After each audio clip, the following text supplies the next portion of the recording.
So this whole place used to be filled with water. It used to be an old Roman water source, I believe. Ooh. And this just has to be one of the coolest cities at night and during the day and during the afternoon and 24/7. I don't think I'm gonna eat my cone. Why? Do you think other people have touched it? Yeah, maybe.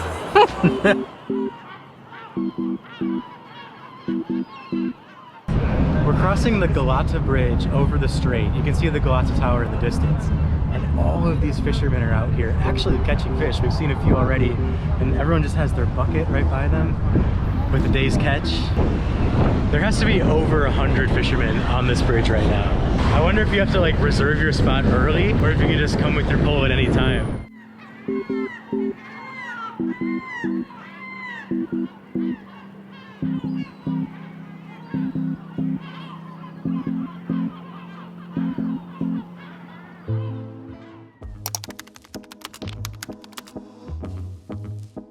This hill is killing me. Oh, Here comes the car.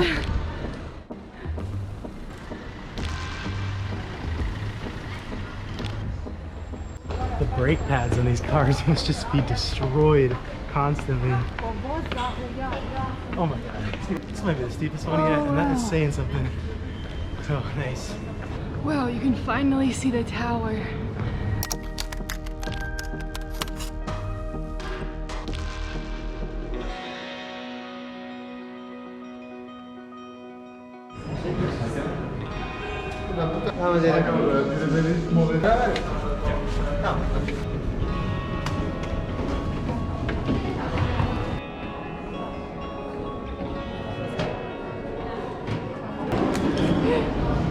You can hardly fit in the stairs. Yeah, that was a tight one.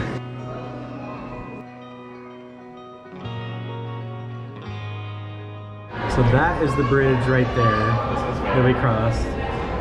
And that is the mosque. The first thing we thought was the Blue Mosque. That's the mosque that we were in front of before. And then way out in the distance, that's the Blue Mosque. That's the Sophia. Wow. I mean, there's just so many beautiful buildings. There's one more level. Should we go up? Oh, there is. Good. I was hoping we could get outside. Yeah, let's go up there.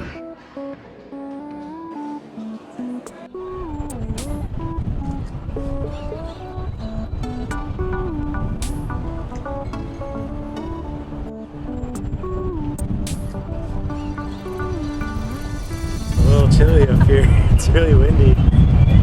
This is incredible. Look at that way. From this angle you can really tell how hilly this is. I keep mentioning that, but it bears repeating. I mean, this is crazy, the topography of the city. But every way you look, I mean, this is not a flat city and probably not a very easy city to walk around. Not just because of the hills, but also the size.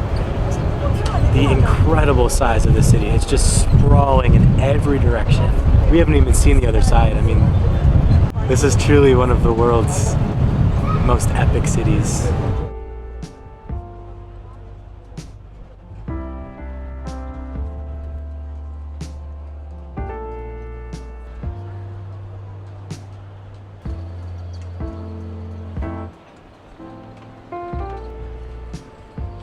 This is so cool. This is something we always do when we're in a bigger city. We like to see it from above. London, Paris, Berlin. But I am truly just amazed at how much bigger this place is than all of those. The largest city in Europe, the only city that spans across 2 continents, one of a kind.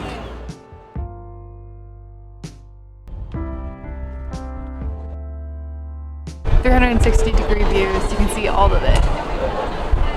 Wow. We weren't the only ones who thought to come here at sunset. There are tons of people here on the top floor. That was definitely something I wasn't anticipating. It's just the crowds up here.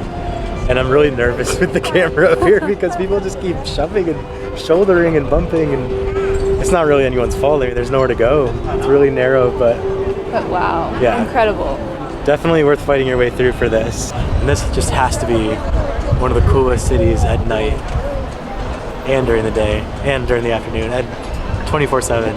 Seeing Istanbul up here at night, you can see all of the shimmering lights. You really get a feel for just how big and massive this place is. I know we keep saying that, but truly, I had no idea it was this big.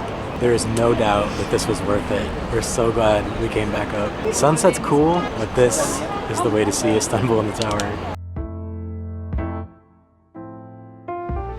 Another day, another hike up Köprüsü Street here in Istanbul, or as I like to call it, Mount Köprüsü. This is truly like a hike within the city. I still can't believe this is actually a street. Exploring Istanbul takes a lot of energy, and I think one of the mistakes we made the last 2 days is that we did not indulge in a Turkish tradition that I can start to understand why it exists. Here in Turkey, they take the phrase breakfast is the most important meal of the day very seriously. Breakfast is the most important meal of the day here, and it's actually treated more like dinner. There's a huge spread, the table is always set, and often if you're having Turkish breakfast at a Turkish household, everyone in the family is involved. Whether you're going to work or school, no matter what. I feel like sometimes in the US and other countries, we just kind of try to rush breakfast and go to whatever our first thing of the day is. Here in Turkey, breakfast is sacred, breakfast is important. You set the table, you have a big spread, you all share a meal together. Breakfast is your energy source, and especially if you live in Istanbul, you need that.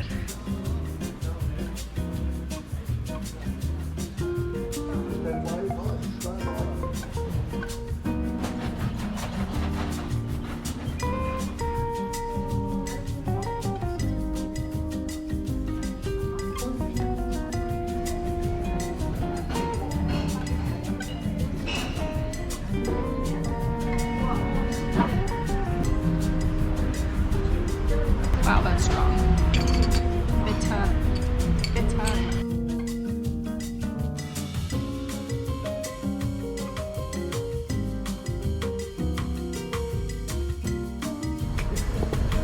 Thank you. Thank you.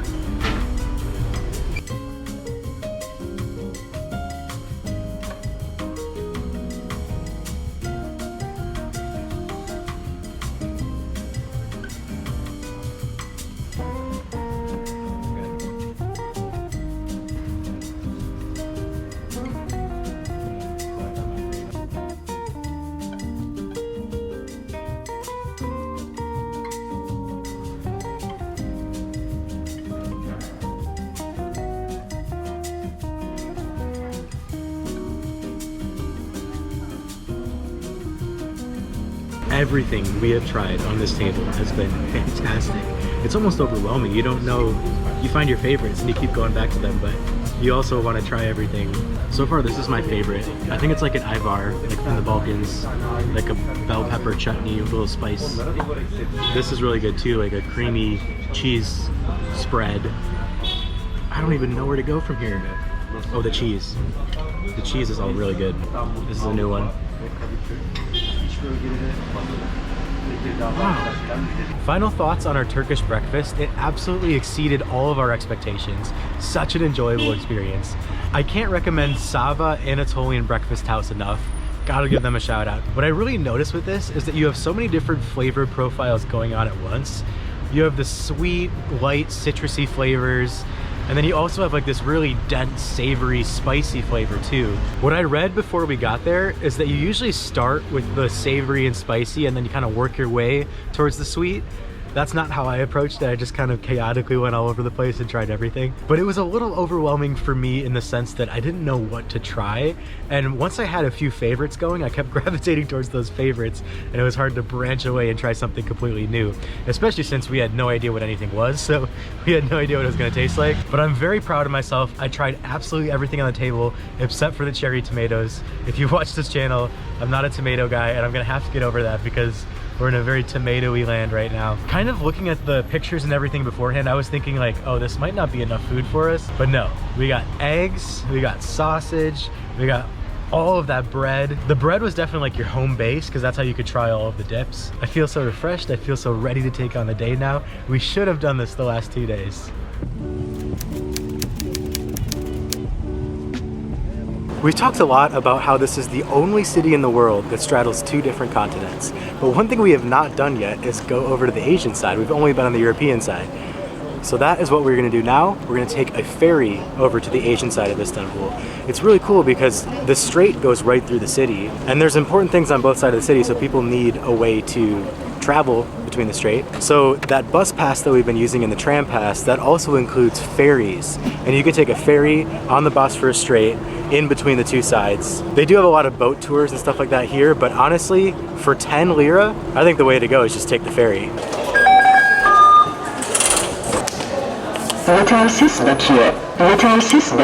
There's no money left?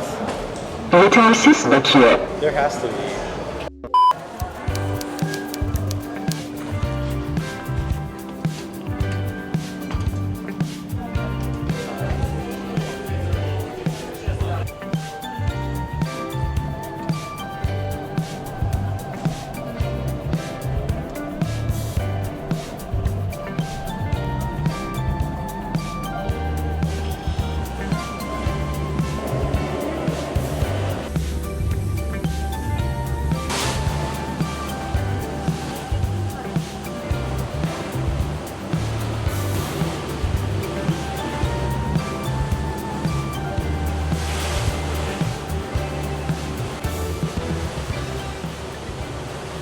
It's kind of crazy to think that we are about to set foot in Asia for the very first time in our entire lives. And all we had to do was hop on a boat.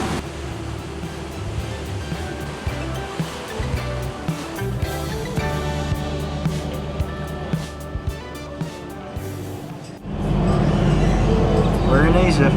Now, although it's amazing to think that we just traveled across 2 continents, because this is the only place in the world you can do something like that. From what we understand, the two sides aren't really that different, and there's some people that even say that the Asian side is a little more European and the European side is a little more Asian, so it doesn't really make much difference as far as the actual city of Istanbul, but again, just so cool that you can actually do that. Nowhere else in the world can you take a transcontinental 20-minute ferry. We have ended up in the neighborhood of Kadıköy, and I don't know anything about it. This is not something that we researched. We thought we'd be going to Üsküdar.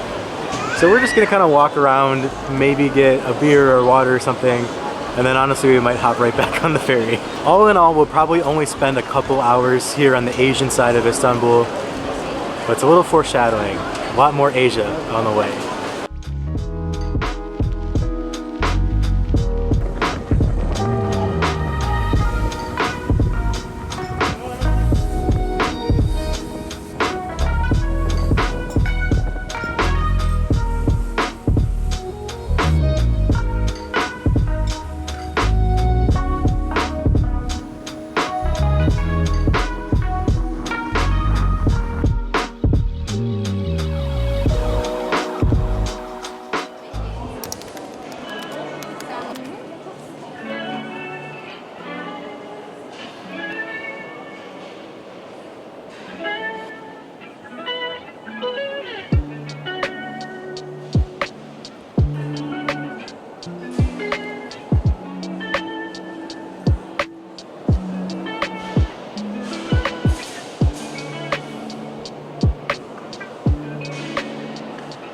It's really incredible how humid it is in here, and it makes sense because we are literally suspended over the water. Now, when I first researched this spot, I was a little nervous that it would be kind of musty in here because of all the water, but honestly, the water is so clear. It looks like the Bahamas or something. I mean, you can literally see right through it, and they light it up with these lights. This is really, really cool. And considering how historically significant this is, I'm amazed that they're able to do this whole light show. I think a lot of times with, like the UNESCO World Heritage Sites, they're so sacred about not changing anything. But I love this. I mean, how cool does this look with orange lights?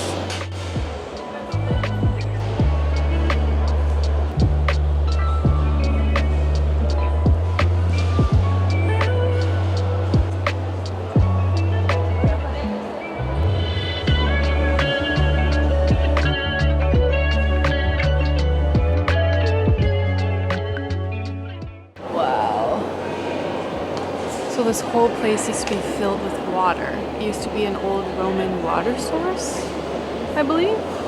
Ooh. And it's so awesome. I mean, look at that.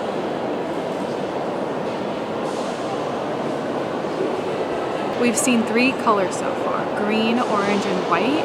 And when they light it green, that's when the floor really illuminates and you can see we're not very deep at all. It's maybe about a foot of water underneath us, but it is so cool. You can see right to the bottom. We're so glad we came back over here to see this. When we were here the first day, we didn't even know where the entrance was. It's kind of hidden, so the maps are not very helpful in finding it. But we're so glad we came back to see it. It's amazing in this massive city with all of these things to see. 3 of the coolest things are basically right in the same area. If you're coming to Istanbul for the first time, you absolutely can't miss the Blue Mosque, the Hagia Sophia, and the Cistern, all right in the same area and all easily doable within 3 to 4 hours depending on how long the lines are. But at least you don't have to move around too much.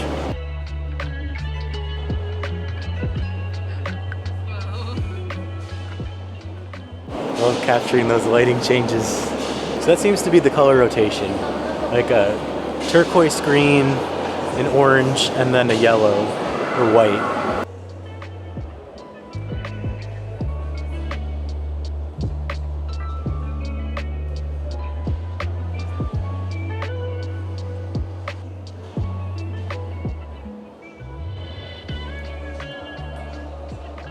It's like we're in the Slytherin common room.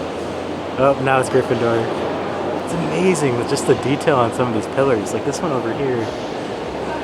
Crazy. This is one of those places where you see the pictures before you go in and you're like, yeah, it looks pretty cool. But until you're down here, you don't realize how amazing this is.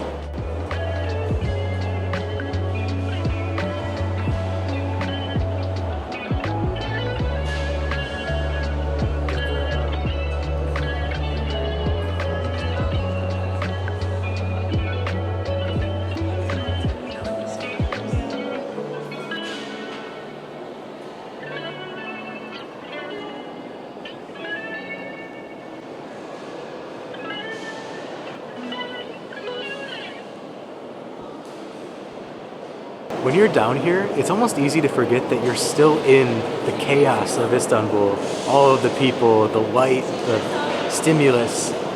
When you're down here, it's just like you're kind of removed from all of that, which definitely enhances the appreciation of this ancient place. The green is definitely my favorite color. It adds to the mood. It makes it a little bit more moody, I think, than the orange. The orange is cool too, don't get me wrong, but yeah, the green just feels like you're in the Slytherin common room, in the dungeons. It's so cool. As sad as I am to be leaving this incredible place, I am definitely ready to get out of this humidity.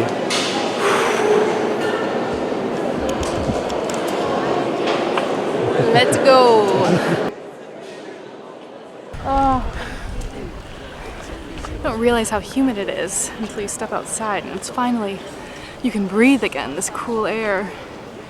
Wow, what a day. Thank you so much for watching this video. We really hope you enjoyed tagging along in our exploration of Istanbul, Turkey, this wonderfully overwhelming city. During our explorations, we saw a lot of street food that looked absolutely incredible. So our next video, we're gonna be trying as much Turkish street food as we can find, as we can get our hands on. Be sure to check that out.